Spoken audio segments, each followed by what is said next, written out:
कधी दुसऱ्यावर अवलंबून राहायचं नसतं। माझे गुप्त हे आपलं कार्य करताय, पण आज मला जिज्ञासा राजाला त्याला निर्माण झाली। जातीविषयी स्वतः प्रभातकारी या मणिपूर राज्यात आपण फेरफटका मारावा आणि म्हणूनच माझ्या अश्वावर मी अश्वारूढ झालो आणि या मणिपुरात फेरफटका मारत असताना हा दैदिप्यमान अश्व माझ्या खऱ्यार्थानं दृष्टीस आला। आई, या अश्वाचं बंधन बब्रुवाहनानं आपल्या पराक्रमायोगे केलं आहे। हा अश्व कुणाचा माहितीये का? आई, भारताचे भारतेश्वर साम्राज्य झालेले आहे त्या पांडवांचा हा यज्ञाश्व, पांडवांचा यज्ञाश्व आहे। तुमच्या पोटानं पराक्रमायोगे बंधन आणि मणिपुरापर्यंत हीच योग्य वेळ। अगदी प्रत्येक क्षणोक्षणी आपला बाळ विचारतोय ना, आपली पितृदेवता कुणाच्या पवित्र वीर्यापासून आपला जन्म झाला, त्याच्या प्रश्नाचं उत्तर देण्याची हीच वेळ आहे।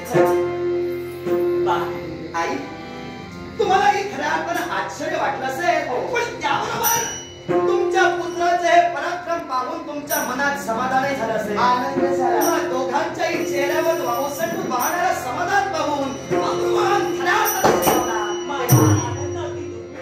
माझी विनंती आहे तुम्हाला, पांडवांचा यज्ञाश्व तुमच्या पुत्रानं बंदिवान केलेला आहे।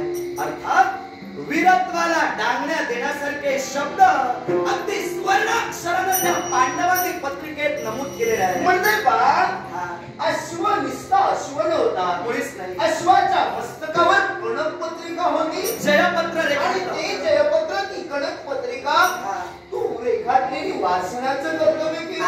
मग ऐकण्याची उत्सुकता आम्हाला लागली। मुळातच हा याज्ञिक अश्व जो गतिमान होता, तो अश्व मी बंधन करून माझ्या मणिपुरात आणल्याच्या मुळाशी खरं कारण ठरलं त्या अश्वाच्या मस्तकी असणारी पत्रिका।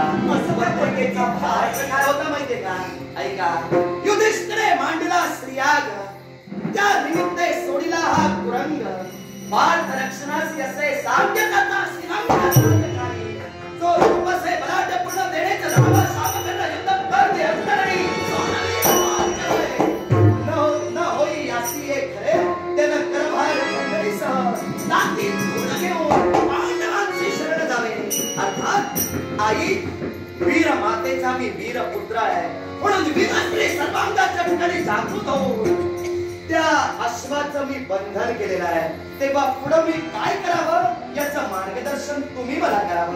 मातृभक्त असल्याकारणाने तुमच्या अनुमतीशिवाय मी कोणतेही पाऊल उचलणार। ज्याप्रमाणे आपण वीरांगण आहोत, त्याप्रमाणे आपला पुत्र सुद्धा शूरवीर आहे। अगदी, पण आज त्याला आपल्या पितृदेवतेची आठवण करून देण्याची वेळ आली। अर्थात कर झाली। तू प्रत्येक वेळी क्षणोक्षणी आम्हाला विचारत असतोस, माते माझी पितृदेवता तू, अरे कुणापासून माझा जन्म झालाय, आज ही योग्यच वेळ असं मला तरी वाटतं। ज्या ज्यावेळी तू विचाराचं कर्तव्य करत होतास, त्यावेळी आम्ही तुला टाळण्याचं कर्तव्य करत होतो। योग्य वेळ येताच तुझी पितृदेवता कोण आहे हे तुला निश्चितच कळेल। आई, काय वेळ आज योग्य आहे। कित्येक वेळा तुमच्या बब्रुवाहनानं तुमच्या समोर प्रश्न उपस्थित केला, माझ्या दोन मातांचं अपरंपार प्रेम आजपर्यंत मला लाभलं, पण पित्याची छाया, पित्याचा मंगलमय आशीर्वाद, पित्याच्या आधाराचा हात माझ्या मस्तकावर आजपर्यंत पडला नव्हता। आणि म्हणूनच या बब्रुवाहनानं क्षणाक्षणाला तुमच्या समोर प्रश्न उपस्थित केला, मी कुणाचा पुत्र आहे, माझी जन्मदाती पितृदेवता कोण?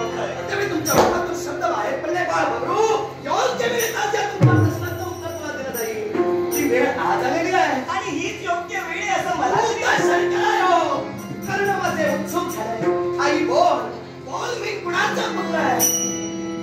अरे बाळ, तू जो अश्व बंधन केलायस ना, तो अश्व इतर कुणाचाही नाही, तर त्या अश्वावर अधिकार तुझाही तेवढाच आहे।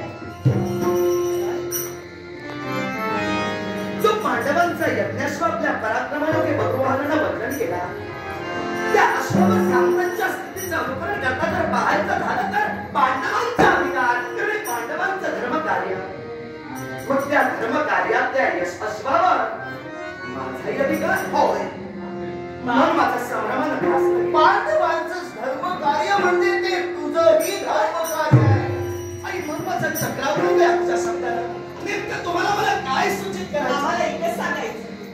अश्व तू बंधन केलायस ना, तो अश्व आणि कर्मात कंडरीसह तू पांडवांना शरण जाव. नाही. काय बोलतेस तू? वीर मातेचा वीर पुत्र हा भद्रवाहन आहे. मग हा वीर भद्रवाहन ज्याचा गडाचा वीरस्ते जागृत करून हा यज्ञाश्व बंदिवान केला, त्याने एका भ्याडाप्रमाणे त्याला मार खंडणीचा पांडवांना शरण जावं. आई क्षमा करा. आजपर्यंत तुमच्या समोर तुमच्या पुत्रानं कधी विवाद भाष्य केलेलं नाही, पण मी वीर आहे. आता माझ्या वीरस्तीला कलंक लागेल. असा शरण जावं. ज्याप्रमाणे वीर मातेचा तू पुत्र आहेस ना, त्याचप्रमाणे श्रेष्ठ धनुर्धर आणि पराक्रमशाली या विश्वाच्या ठिकाणी गाजविले अशा शूरवीर पित्याचा तू पुत्र आहेस. मी शूरवीर बापाचा शूरवीर पुत्र आहे.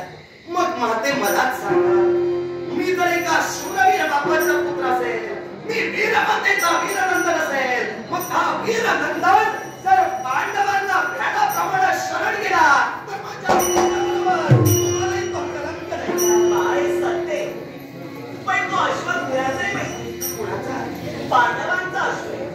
आणि पांडवातील तृतीय पांडव या विश्वाच्या ठिकाणी त्याची ख्याती कीर्ती धनुर्धर. या विश्वाच्या ठिकाणी त्यांना अनेक नावाने ओळखलं जातं. ज्यांना अजान भाऊ या नावाने ओळखलं जातं. ते धनुर्धारी पांडवा तुझी पितृदेवता. आणि म्हणूनच मी म्हटलं, माते काय उकललीस? मित्र सर्वसामान्यांचा पुत्र नव्हे, जगाचे खंडनायक, पांडवांचा पुत्र. पाटाचा पुत्र तो अश्वहीन अश्ववर टीका तुझा आहे आणि हे सर्व कार्य सुद्धा तुझं आहे. माते अमृताच्या सरी बरसल्या, मधुवानात मांगल्यात न्हाऊन गेला.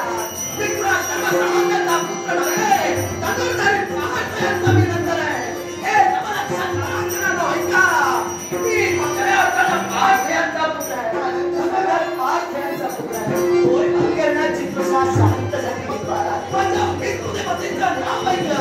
मग आई, हे तर माझ्या घरचंच कार्य माझ्या पित्याची ओळख नव्हती, म्हणून मी तो अश्व बंधुमान केला. पुढं काय करायचं मला? अशा ओळख पटली ना, मग तो अश्व घेऊन तू पांडुराजांपर्यंत आणि त्यांच्या सुपूर्द कर आणि त्यांच्या समवेत या धर्मकार्यात तू सुद्धा सहभागी हो. बाळा, नियम बाह्य वागायचं नाही. कारण ज्याप्रमाणे पत्रपत्रिकेवर रेखाटलेला मजकूर आहे ना, त्याप्रमाणे तो अश्व बंधन करून ठेवण्याचं कर्तव्य केलास. मग परवार खंडणीसह त्या अश्वाची मुक्तता करण्यासाठी तुझ्या पितृदेवतेपर्यंत जा आणि अश्वाची मुक्तता करून अश्व त्यांच्या स्वाधीन कर. परवार खंडणी सुद्धा त्यांच्यापर्यंत सुरू कर आणि त्या धर्म कार्यात तू सहभागी व्हावा, हीच आमची इच्छा आहे. मात्र इच्छेचं उल्लंघन भगवानानं कधीही केलं नाही. अर्थात माझ्या मनाची खुळी समजून अगदी तुमच्या वक्तव्यातून हलक्या हाताला तुम्ही सोडवली. विद्याला शरण जायला पुत्राला कसला कमीपणा आहे. आणि म्हणूनच माते, तुझ्या इच्छेसाठी पत्रिकेत रेखाटल्याप्रमाणे कलभार खंडणी घेऊन पांडवांना शरण जाईल. माझ्या पित्याला माझ्या अस्तित्वाची, माझ्या नावाची बोलती करून देईल आणि माझ्या पित्याचा अरे जातोयस, पण जाता जाता आनंदाने तू जातोयस, पण तिथं गेल्यानंतर काय झालं? ते आमच्यावर रागावून गेले. अरे पण आमचा पुत्र त्याला समजलं तर ते अजून रागावले. म्हणून हा पुत्र त्याने पाहिल्याचा नाही. त्यानंतर त्याला आमची ओळख करून द्यायला, आमची आठवण करून द्यायला आणि तत्वतर इथं त्याला घेऊन आई काय झालं? एकाएकी उद्विग्न झाला. तेवढ्याच हर्षवरित इथल्या जावयाची काय काय समजू? म्हणून हिचं विचारी आणि त्याहीपेक्षा माझं. कारण काय माहिती का, आता तू तिथपर्यंत जातोयस. आता गेल्यानंतर तुझं कर्तव्य पूर्ण झाल्यानंतर आम्ही आतुरतेनं वाट पाहतोय. आमचा तू पुत्र आहेस याची ओळख करून ते म्हणजे झालं. म्हणजे हा तुमचा संदेश माझ्या पितृदेवतेच्या कार्याने आणि लवकर